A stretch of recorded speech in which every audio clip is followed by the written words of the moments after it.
नमस्कार, स्वागत है आपका। आप देख रहे हैं फाइनल रिपोर्ट में हूं आपके साथ विवेक शांडिल्य। आज हम इस शो में आपको दिखाते हैं दिन भर की हर बड़ी खबर, जिस खबर पर होनी चाहिए आपकी नजर। कूटनीति के मैदान से खेल के मैदान तक और युद्ध के मैदान से राजनीति के मैदान तक, हर वो खबर जिस पर दिन भर रही चर्चा और दिन भर लगातार उस पर बनती रही हेडलाइंस। तो चलिए शुरू करते हैं बड़ी खबरों की फाइनल रिपोर्ट क्या कहती है, आइए देखते हैं। देश भर में नेशनल हेराल्ड के मामले को लेकर कांग्रेस का जोरदार प्रदर्शन देखने को मिला। कर्नाटक से लेकर जयपुर तक और काशी से लेकर रायपुर तक कांग्रेस के कार्यकर्ताओं ने केंद्र सरकार के खिलाफ प्रदर्शन और नारेबाजी करते नजर आए।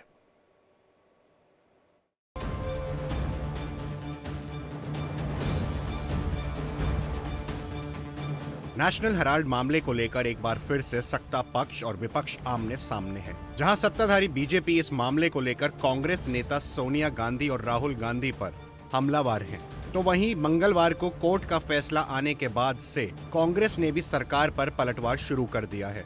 इसी कड़ी में आज देश के कई हिस्सों में जोरदार प्रदर्शन देखने को मिला। पहली तस्वीर पटना से सामने आई है, जहां कांग्रेस कार्यकर्ताओं ने सरकार के खिलाफ विरोध प्रदर्शन किया। ये मार्च सदाकत आश्रम से शुरू हुआ, जिसे बीजेपी दफ्तर तक जाना था, लेकिन आयकर गोलंबर पर बैरिकेडिंग लगाकर इसे रोक दिया गया। इसी के साथ राजस्थान, कर्नाटक, वाराणसी, लखनऊ और छत्तीसगढ़ में भी कांग्रेस कार्यकर्ताओं का उग्र विरोध प्रदर्शन देखने को मिला। कहीं बैरिकेडिंग तोड़ने की कोशिश की गई, तो कहीं पुलिस प्रशासन के साथ बहसबाजी देखने को मिली। आप देखिए, पूरी तरीके से तानाशाही है और पूरी तरीके से दबाने का प्रयास किया जा रहा है, पर कांग्रेस का कार्यकर्ता डट कर इसका विरोध कर रहा है और सड़क उतरकर हम इस अत्याचार अन्याय के खिलाफ, जो हमारे नेताओं को प्रताड़ित किया गया है और प्रताड़ित किया जा रहा है, हम सड़क उतरकर इसका विरोध करेंगे। और ये भाजपा की सरकार सरकारी एजेंसी का दुरुपयोग करके हमारे नेताओं का अपमान कर रही है, फंसाने का काम कर रही है।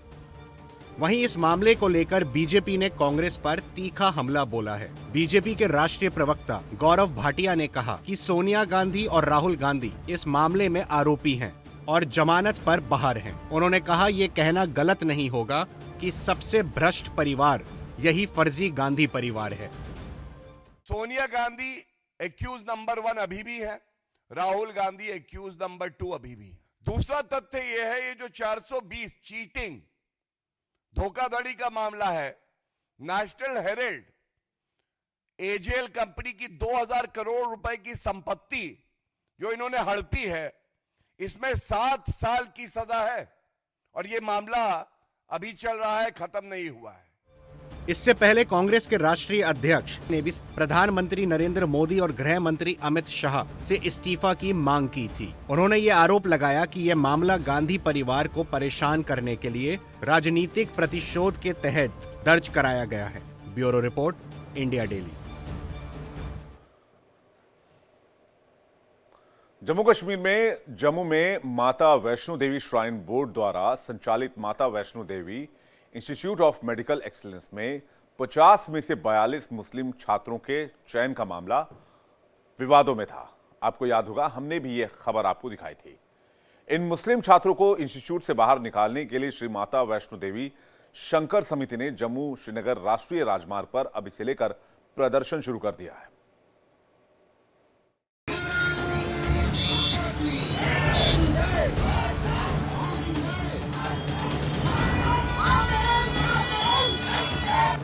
श्री माता वैष्णो देवी श्राइन बोर्ड के अधीन आने वाले Vaishno Devi institute of medical excellence में 50 में से 42 मुस्लिम छात्रों को इस इंस्टीट्यूट से निकालकर किसी दूसरे इंस्टीट्यूट में दाखिला देने का मुद्दा तेजी से फैल रहा है। इस मामले की अगुवाई कर रहे श्री माता वैष्णो देवी संघर्ष समिति ने बुधवार को जम्मू श्रीनगर राष्ट्रीय राजमार्ग पर जोरदार प्रदर्शन किया और यहां यातायात को जाम किया। श्री माता वैष्णो मेडिकल कॉलेज की सीटों के आवंटन को लेकर जो मसला अटका है वो अभी भी जारी है। लगातार श्री माता वैष्णो संघर्ष समिति इसी को लेकर प्रोटेस्ट कर रही है। इस समय हम सतवारी चौक पे खड़े हैं और ये जो चौक है, ये जो है नेशनल हाईवे का चौक है। यहाँ पर आप देख रहे हैं श्री माता वैष्णो संघर्ष समिति के जो अध्यक्ष हैं के अलावा और भी जो लोग हैं यहाँ पर प्रोटेस्ट कर रहे हैं। उनका कहना है कि जो सीटें आवंटन की गई हैं, जो 50 सीटें थी, उनमें से 42 सीटें जो हैं विशेष समुदाय की दी गई हैं, उनको निरस्त किया जाए और वो सब सीटें जो हैं वो हिंदुओं को दी जाएं, क्योंकि ये जो श्राइन बोर्ड है ये हिंदुओं के लिए है और इसकी जो सीटें हैं इस पे पहला हक भी जो है हिंदुओं को है। इसको लेकर लगातार प्रोसेशन है वो 1 महीने से ज्यादा समय से लगातार चल रहा है। श्री माता वैष्णो देवी संघर्ष समिति लगातार माता वैष्णो देवी श्राइन बोर्ड के खिलाफ नारेबाजी कर रही थी। हाईवे पर पहुंचे श्री माता वैष्णो देवी संघर्ष समिति के कार्यकर्ताओं ने जम्मू श्रीनगर राष्ट्रीय राजमार्ग पर यातायात को बाधित किया। इस बीच मौके पर पहुंची पुलिस ने उन्हें काफी समझाने की कोशिश की, लेकिन इसके बावजूद श्री माता वैष्णो देवी शंकर समिति के कार्यकर्ता हाईवे से नहीं हटे। इस प्रदर्शन के दौरान कई जगह पर श्री माता वैष्णो देवी संघर्ष समिति और पुलिस के बीच धक्का मुक्की भी हुई। श्री माता वैष्णो देवी संघर्ष समिति की मांग, संस्थान में जितने भी मुस्लिम छात्रों का दाखिला हुआ है उन्हें रद्द कर किसी दूसरे इंस्टीट्यूट में शिफ्ट किया जाए। संस्थान ने आरोप लगाया है कि इंस्टीट्यूट में दाखिले की प्रक्रिया गुपचुप रखी गई। दाखिले में कई धांधलियां हुई। संस्थान ने मांग की है कि इस इंस्टीट्यूट को सिर्फ हिंदुओं के लिए आरक्षित किया जाना चाहिए और इसलिए वह ये निर्णायक लड़ाई लड़ रहे हैं, अपनी मांगों को लेकर प्रदर्शन कर रहे हैं। श्री माता वैष्णो देवी संघर्ष समिति का यह भी दावा है कि अगर इस बार उन्होंने अपना संघर्ष बिना मकसद तक पहुंच खत्म किया तो अगले साल फिर इसी तरीके की घटनाएं होंगी, जिससे वह नहीं होने देंगे। क्यों वो चाहते हैं कि सड़कों पर हम लोग आए और अननेसेसरी हमारा लॉस हो, हमारी गवर्नमेंट का लॉस हो और हमारे लोगों का लॉस हो। आज जो भी परेशानी लोगों को उठानी पड़ रही है, इसके लिए मैं श्री माता वैष्णो देवी श्राइन बोर्ड और एलजी साहब और इस यूटी ऑफ जे&के के प्रशासन को ठहराता हूं। तो आप देख रहे हैं कि यहाँ पर इनका यही कहना है कि जो ये भेदभाव किया जा रहा है खासकर श्राइन बोर्ड यूनिवर्सिटी को लेकर, उसको लेकर लगातार इनका प्रदर्शन जारी है और अगर इनकी बात नहीं मानेगी, चाहे एलजी सरकार हो या उसके अलावा अगर जो यहाँ पे सरकार है यूटी में उमर अब्दुल्ला की, अगर उन्होंने भी नहीं माना तो ये प्रदर्शन और उग्र होगा और इसके जो नतीजे होंगे वो सरकार को भुगतने पड़ेंगे। विकास अब्रोल, कैमरामैन सुनील के साथ, इंडिया डे लाइव के लिए जम्मू से। जम्मू कश्मीर के सांबा जिले के मानसर इलाके में उस वक्त हड़कंप मच गया जब एक स्थानीय व्यक्ति ने 3 हथियारबंद संदिग्धों को देखने का दावा किया। वहां मौजूद लोगों के मुताबिक ये लोग पठानी सूट पहने हुए थे, इनके कंधे पर बैग था और ये हथियारों से लैस दिख रहे थे, जिसके बाद सुरक्षा बलों ने इस इलाके में कॉम्बिंग और सर्च ऑपरेशन तेज कर दिया है।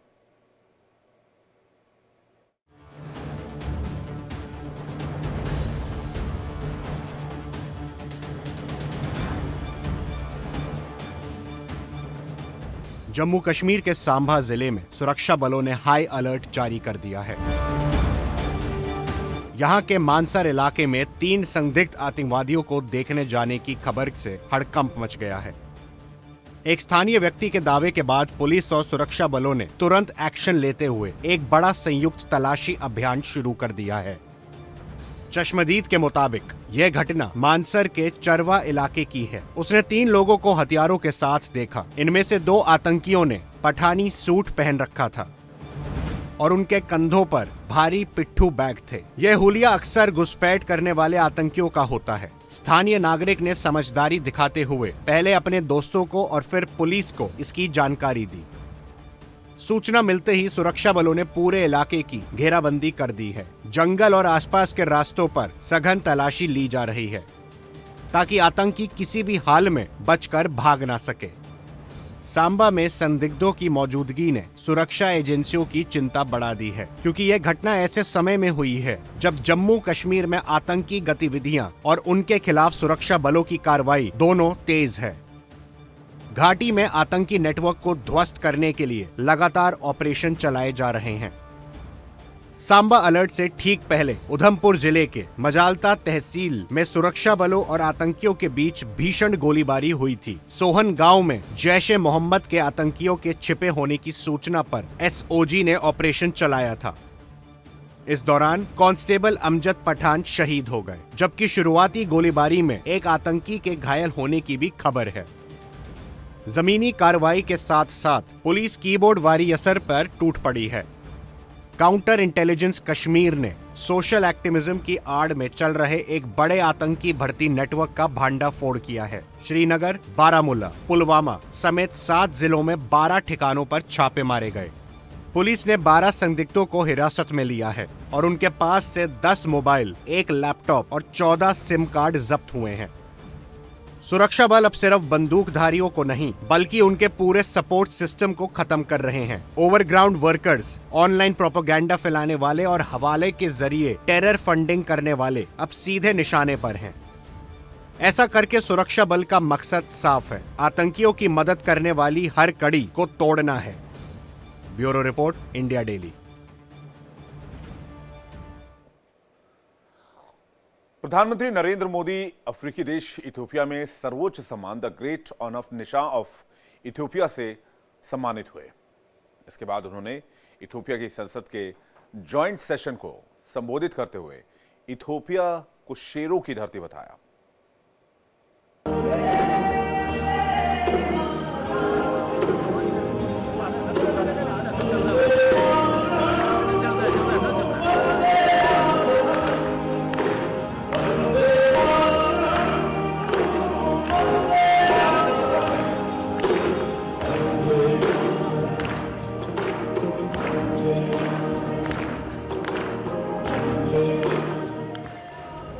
ये शानदार तस्वीरें बुधवार को अफ्रीकी देश इथियोपिया से सामने आई।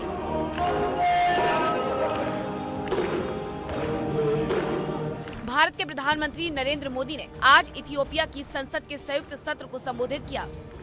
ये दुनिया की 18वीं संसद है जहां प्रधानमंत्री मोदी ने भाषण दिया। प्रधानमंत्री ने कहा कि मुझे इथियोपिया आकर के बहुत अच्छा लग रहा है। ये शेरों की धरती है। The land of lions. यहाँ मुझे अपने घर जैसा महसूस हो रहा है क्योंकि मेरा गृह राज्य गुजरात भी शेरों की धरती है। It is wonderful to be here in Ethiopia, the land of lions.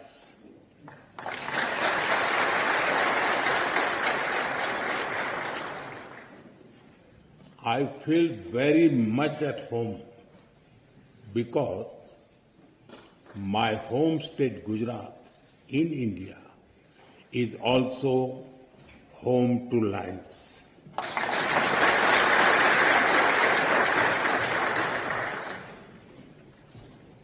I'm honored to be here in this temple of democracy, in the heart of a nation with ancient wisdom and modern aspirations. And I come to you with deep respect for your parliament, your people, and your democratic journey. इससे पहले Ethiopia के PM अबी अहमद अली ने मंगलवार को भारतीय PM को देश का सर्वोच्च सम्मान दिया था, द ग्रेट ऑनर निशान ऑफ इथियोपिया। पाने वाले पहले ग्लोबल लीडर बन गए हैं प्रधानमंत्री नरेंद्र मोदी। इस मौके पर पीएम ने कहा कि ये सम्मान मेरे लिए गौरव की बात है। अभी अभी मुझे ग्रेट ऑनर निशान ऑफ इथियोपिया के रूप में इस देश का सर्वोच्च सम्मान प्रदान किया गया है।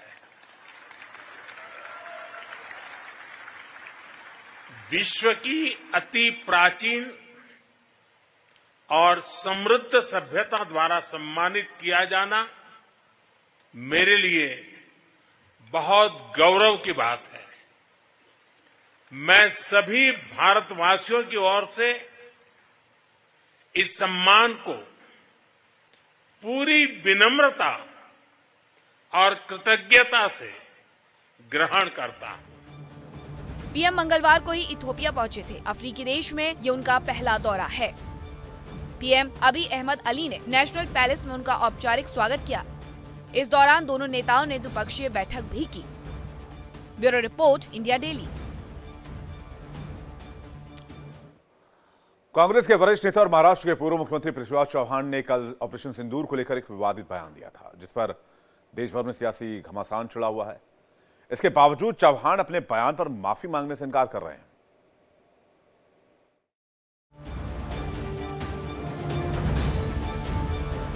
महाराष्ट्र के पूर्व मुख्यमंत्री और कांग्रेस के वरिष्ठ नेता पृथ्वीराज चौहान ने ऑपरेशन सिंदूर को लेकर दिए गए अपने विवादित बयान पर झुकने से साफ इनकार कर दिया। बुधवार को मीडिया से बात करते हुए चौहान ने दो टूक कहा, मैं माफी नहीं मांगूंगा, मैंने कुछ भी गलत नहीं कहा है और खेद जताने की कोई जरूरत नहीं है। चौहान के इस रुख ने उस आग में घी डालने का काम किया है जिसे लेकर भारतीय जनता पार्टी संसद के चालू सत्र में कांग्रेस को घेरने की पूरी तैयारी कर चुकी है। मैं बाद में आराम से बात करूंगा, अभी आराम से बात करेंगे। तो आपको जो बयान है उस पर आप माफी मांग रहे हैं? बिल्कुल सवाल नहीं उठता, बिल्कुल सवाल नहीं उठता। हाँ जी सर, सवाल नहीं उठता। मैं बात करूंगा ना डिटेल में। माफी मांगने का सवाल माफी कहाँ मांगू? लेकिन आपके हिसाब से स्टेटमेंट गलत था क्या सर? बिल्कुल नहीं। लोग मीडिया में वही सब जगह ऐसे ही चला कि अपमान हुआ है। मैं करूंगा, डिटेल बात करूंगा जी। I will talk to media properly. दरअसल हाल ही में पुणे में आयोजित एक कार्यक्रम में पृथ्वीराज चौहान ने दावा किया था कि मई में पाकिस्तान के साथ ऑपरेशन सिंदूर के पहले ही दिन भारत की हार हुई थी। उन्होंने दावा किया कि पाकिस्तानी सेना ने पहले दिन भारतीय सैन्य विमानों को मार गिराया था, जिसके कारण भारतीय वायुसेना पूरी तरह ग्राउंडेड हो गई थी। सुनिए। मोदींनी का मान्य केलं? पहिल्या दिवशी आपला संपूर्ण पराभव झाला। 7 तारखेला जे हवाई युद्ध अर्ध्या तासात झालं त्यामध्ये आपला टोटल पराभव झाला, हे कोणी मान्य करो अगर न करो। आणि त्यामुळे त्या दिवशी भारताची जी विमानं पाडली त्या दिवशी सगळा भारताचा एअरफोर्स हा ग्राउंड झाला, त्यानंतर एकही विमान उडलं नाही। पण कुठेही विमान उडलं की पाकिस्तानचं तुमचं विमान ग्वाल्हेर असेल किंवा भटिंडा असेल किंवा सिरसा असेल तिथं वाढायची शक्यता असल्यामुळं आपलं कंप्लीट एअरफोर्स ग्राउंड झालं आणि आर्मी काही कुठे जाऊ शकली नाही, कारण तिथं अनरिटन असा आपला करार झालेला आहे अमेरिका आणि मोठ्या राष्ट्रांच्यावर की एकमेकांच्या सरहद्दीवर क्रॉस करायचं नाही। चौहान के इस बयान के बाद बीजेपी को कांग्रेस पर हमला करने का मौका मिल गया। देखिए, ये आईएनसी इंडियन नेशनल कांग्रेस नहीं है, ये इस्लामाबाद नेशनल कांग्रेस है, ये एंटी नेशनल कांग्रेस है और सेना का अपमान बन चुकी है कांग्रेस की पहचान।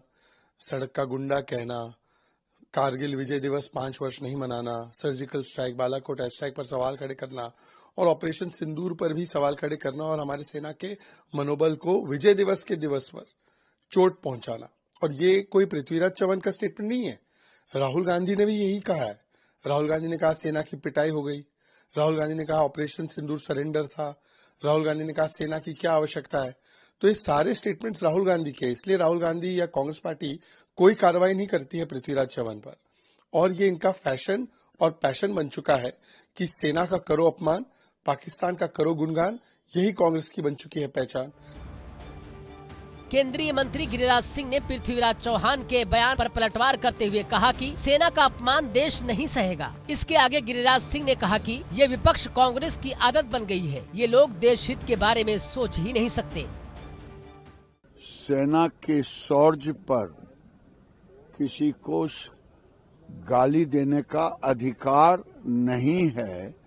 जो लोग सेना के शौर्य को अपमानित करते हैं वो कभी देश हित की बात सोच ही नहीं सकते। कांग्रेस पार्टी हो चाहे कोई हो, चाहे वो नकली हो चाहे ओरिजिनल हो,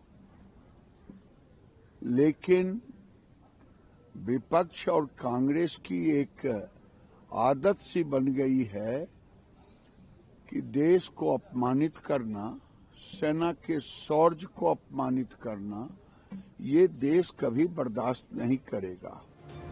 बयान पर मचे घमासान के बाद जब आज पृथ्वीराज चौहान से दोबारा उनके बयान को लेकर सवाल किया गया तो उन्होंने कहा, मैं अपने बयान पर कायम हूँ, मैं अब और कुछ नहीं कहना चाहता, लेकिन माफी नहीं मांगूंगा, इसकी कोई जरूरत नहीं है। चौहान के इस बयान के बाद बीजेपी ने कांग्रेस के खिलाफ मोर्चा खोल दिया है। बीजेपी नेताओं ने इसे राष्ट्र विरोधी और पाकिस्तानी प्रोपेगेंडा को बढ़ावा देने वाला बताया है। Bureau report, India daily. BJP ने लोकसभा के अंदर टीएमसी सांसद के ई सिगरेट पीने का वीडियो सोशल मीडिया पर जारी कर दिया। इस वीडियो को जारी करते हुए बीजेपी ने ममता बनर्जी से इस मामले पर सफाई की मांग की है।